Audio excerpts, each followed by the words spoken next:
What's up, everybody? Welcome to Buzzworthy TV, and I'm your girl, Lady T.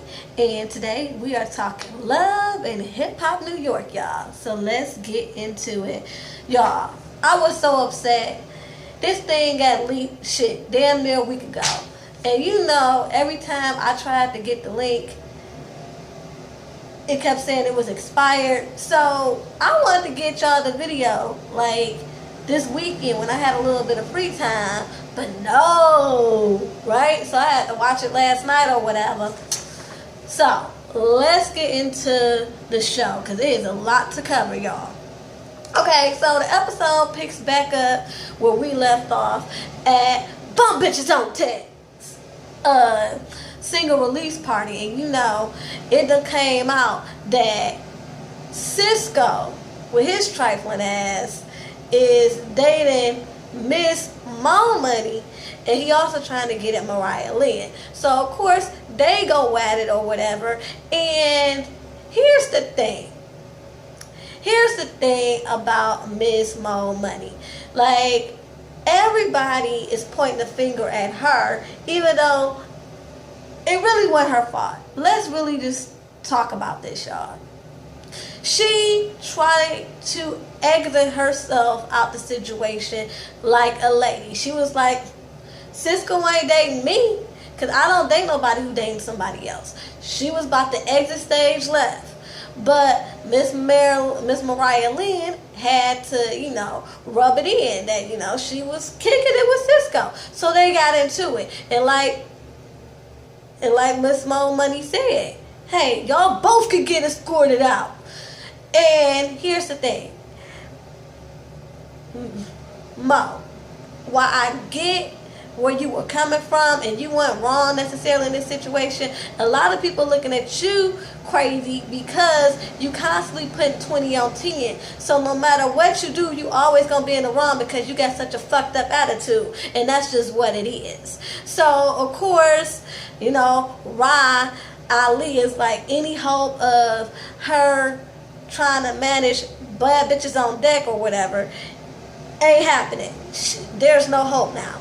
And you know, Lexi looking at Mo like, bitch, you sitting up here fighting over a man that couldn't even come on time to support you at your event. And I'm like, yeah, you got a point, but it really wasn't her fault. This is why you need to watch how you act, Mo, because everybody's looking at you because you, like I said, you got such a fucked up attitude.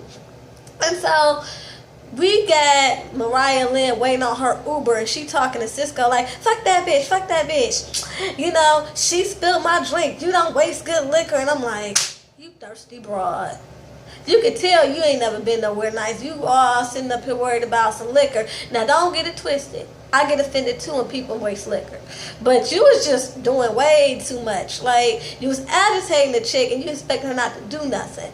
But anyway, so while she waiting on her Uber, she telling Cisco like, fuck her, you don't need to be with her. You know, you need to get with this. And here's my thing. Cisco like, you know, I gotta rethink my situation with Mo because of the way she acting. But she said she like how Mariah Lynn stood up for herself.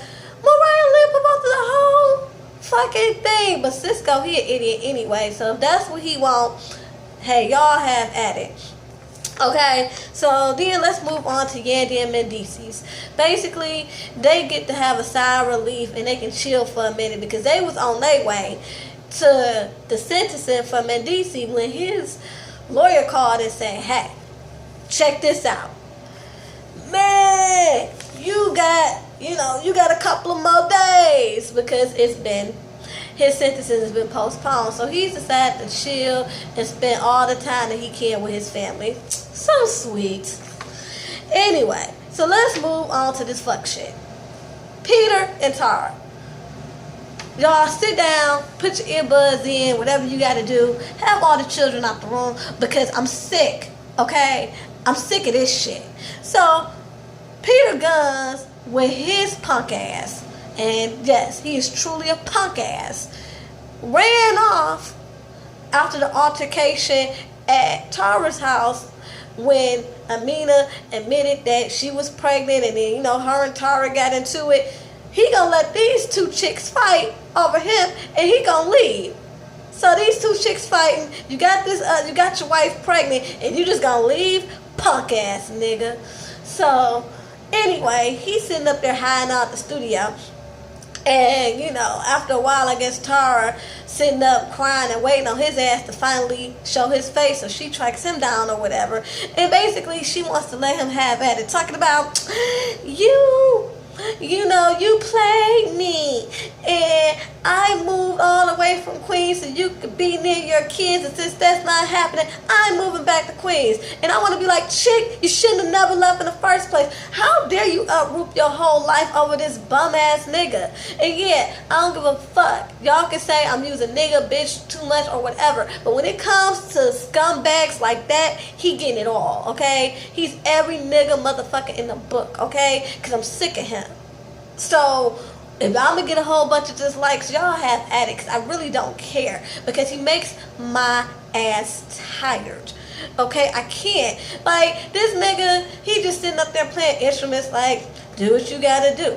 Just admit that we love each other. And I'm like, you are just so, have you killed so many brain cells? Have you smoked so much weed or did whatever drugs that you have done in the past when you were almost famous? Did it kill so many brain cells that you can't comprehend the mess that you made of your life, your wife's life, Tara's life? It's just ridiculous. You having kids all everywhere. You can't keep your dick in your pants. You don't have no freaking money. I could just go on and on. I mean, come on. And then Tara, you just as dumb, because you sitting up there saying, I should have known that, Amina would get pregnant. Like, she did that shit on purpose. And like everybody say, she got pregnant by her husband, you dumb bitch. She didn't sit up there and just randomly get pregnant by the next nigga or this or that. That is her husband and all that shit. Well, we've been together 13 years and she need to respect this and that. She don't need to respect nothing, because you not respecting her marriage. You just so insecure and you just all in your feelings because he didn't marry you. So every chance you get, you hopping on his penis because you got something to prove. Girl, bye. Okay, that's why you sitting up there talking about Amina. Your dumb ass is sitting up there about to tell him you pregnant. The only difference is you decide to keep your baby. She is trying to make a clean break. Well, at least I hope so, because every time we think she gets some type of sense, she end up right back with Peter.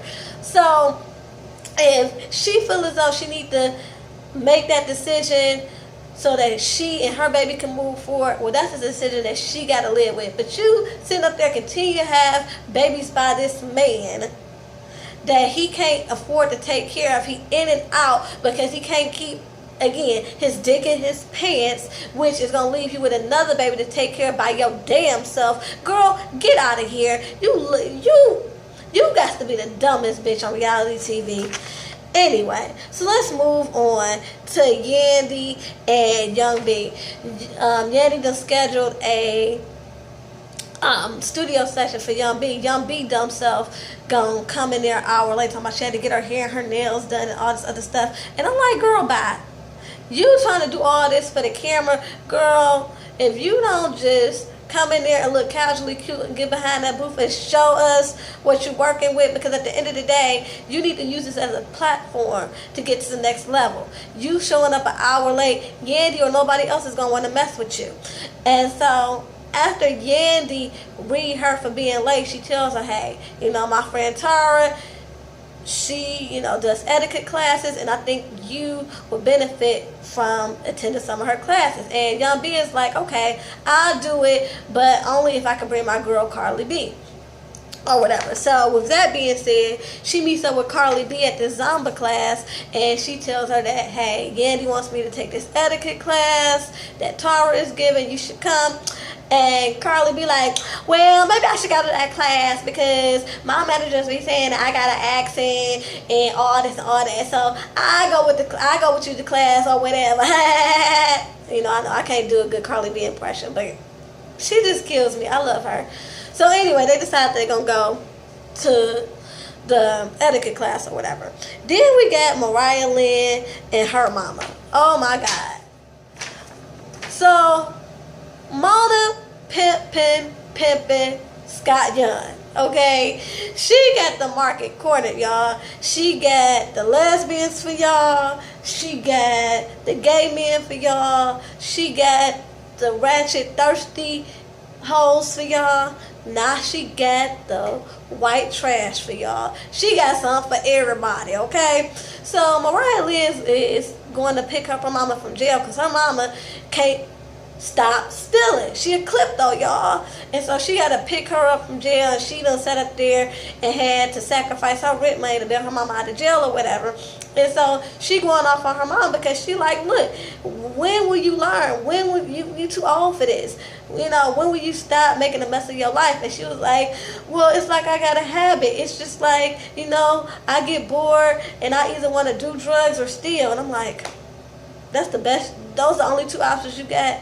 Steal or do drugs, whatever. And then she gonna say, and you ain't heard the worst part of it yet. And Mariah's like, well then, just tell me, just put the icing on it, just put the cherry on the cake, just put the cherry on the cake. I'm pregnant. Your ass pregnant. I said, wow, okay. So Mariah is like, look, so you done messed around, got your butt arrested again, and you pregnant, so that's another kid I gotta take care of, because I guess she take care of her other young siblings or whatever. And I'm just like, wow, you know, too much for TV. Anyway, then we got Lexi. She is headed up to here with Mo and her antics. So she needs to talk to Tresh, who's like an uncle to her, to see what she can do about, you know, Mo. And Tresh basically tells her, like, look, y'all gotta get it together, because number one, people always gonna try to tear y'all apart, especially when y'all not getting along. And you know, before you do anything, maybe you should talk to her daddy, because if anybody can knock some sense into her, it's her daddy. And you know, maybe y'all can work from there. And so she's like, yeah, you right. So she's gonna talk to Mo's daddy. And then we got Amina and Whitney. Okay, Whitney is Peter Gunn's daughter. Look, he got kids all over the world, okay?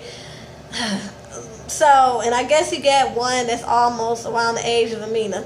So they kind of cool or whatever. And she, you know, basically is crying on her shoulder because, you know, Amina don't got no friends. You know, Erica Mena, who was somewhat her friend, she gone. So she got to cry to whoever will listen. And so she's crying to Whitney like, yeah, you know, Peter messing around with Tara again, and I was pregnant, but I decided to have an abortion because I just don't want no kids by him. It's just too much. And so, you know, Whitney just didn't listening, and Amina found out, asked her, like, did you know about it? She was like, well, he is my dad, so I kind of know how he is. And she was like, and then plus, you know, we sometimes don't have the best relationship either, because he's always telling me don't get with no man like him, but he keep basically just screwing women over. It's just like, and I get that. It's not what we as children don't necessarily do what you tell us. We do what we see.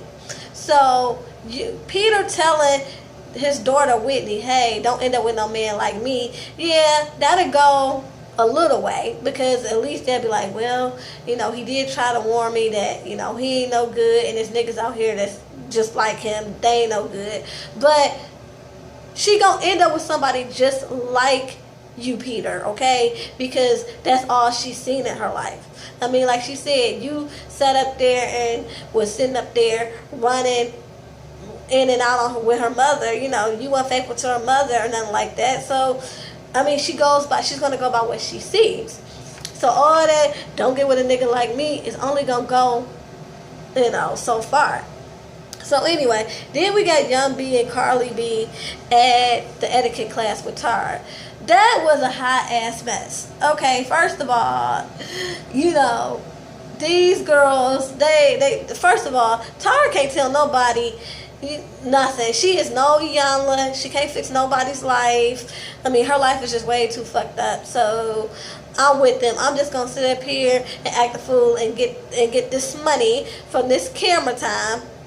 like Carly says, and just cut up. And that's what they did. First of all, she was trying to tell them about, their behavior. And Carly B was just telling her, like, look, I know that I'll be at clubs and hosting events and stuff, and I know it'll be people there that can help me with my career, but then I see somebody across the room that basically I got beef with, and I'll be like, pop off, pop off. And then she was also telling her that, Ty was telling her, like, telling Carly, like, hey, I like your shirt, but, that's not necessarily appropriate for business settings. And she was like, look, my teeth crooked, so I'd rather than focus on my breast than my teeth. And I'm like, I kind of feel you, Carly, because as soon as I get some money, homegirl's getting her teeth fixed. So, yeah, I definitely understand the whole teeth issue, girl. But anyway, they was just cutting up a fool and weren't really taking Tara seriously, and hell, I wouldn't either. Okay, so then we got Mariah and her mom. They went back up to court. The judge is going to give Mariah mama a year, so that way she don't have to have the baby in jail or whatever. And, Mariah is feeling, she's kind of feeling, how do I say this? Her mama is a mess, but she felt kind of good at the fact that her mom was going to actually go to jail so Mariah could get her money back, so she didn't have to worry about paying her rent or whatever. And I'm like, that's all well and good. That's a nice gesture and all, but you just need to get your life together, period. You too old for all this shit. So then we end the show with Lexi talking to DB, which is Mo's daddy. And basically she's trying to tell her, like, look, Mo, with her attitude, is hindering us from getting to the next level. And while they talking, Mo comes in there with her mom and her sister, and Mo is just like, why are you always talking to people about me? And I'm like, see, Mo, that's your problem. You always ready to pop off, and then you get mad over the stupidest stuff. Stuff that you do. You get mad that Lexi talking to somebody about your issues, but you sit up there and talk to Yandy last episode or whatever. So what's the freaking difference? So Lexi is just over it, y'all. So she's just like, you know what? Screw you, screw your attitude and all this. I'm done. I'm going solo. So that's how the episode ends. Please do not forget to rate, comment, and subscribe. Till next time, y'all. Peace and love.